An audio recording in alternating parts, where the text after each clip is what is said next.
വൈഫിനെയും കൂട്ടിയിട്ട് ഇല്ലിക്കൽക്കൽ ട്രക്ക് ചെയ്യാൻ വേണ്ടി വന്നതാണ്. ഈരാറ്റുപേട്ടയിലാണ് ഇതിൻ്റെ ലൊക്കേഷൻ വരുന്നത് കേട്ടോ. അവിടെ നിന്നൊരു ഉള്ളേരിയാണ് സ്ഥലം. പിന്നെ കാറിലൊക്കെ വരികയാണെന്നുണ്ടെങ്കിൽ ഇതുവരെ വരാൻ പറ്റുള്ളൂ. എൻ്റെ മോൾക്ക് പോകണമെന്നുണ്ടെങ്കിൽ ഒന്നിലേക്ക് നടക്കണം, അല്ലെങ്കിൽ ജീപ്പിൽ പോകണം. ജീപ്പിൽ പോകാനേ ഞാൻ പ്രിഫർ ചെയ്യുള്ളൂ. കാരണം എന്താണെന്ന് വെച്ച് കഴിഞ്ഞാൽ നല്ല കുത്തനുള്ള കയറ്റാണ്. ഞങ്ങളങ്ങനെ കുറച്ച് നേരം വെയിറ്റ് ചെയ്തപ്പോൾ തന്നെ വണ്ടി വന്നു.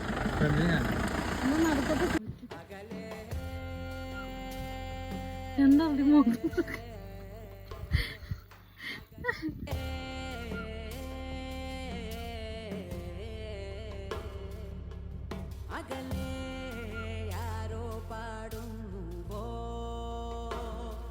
അത്യാവശ്യം ഹാർഡാണ് കേട്ടോ.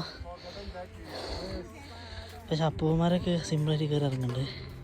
ഞങ്ങൾ 10-30 വയസ്സായതുകൊണ്ട് ഞങ്ങൾ ഏർലി സ്റ്റേജ് ആയതുകൊണ്ട് കുറച്ച് സീനാണ്.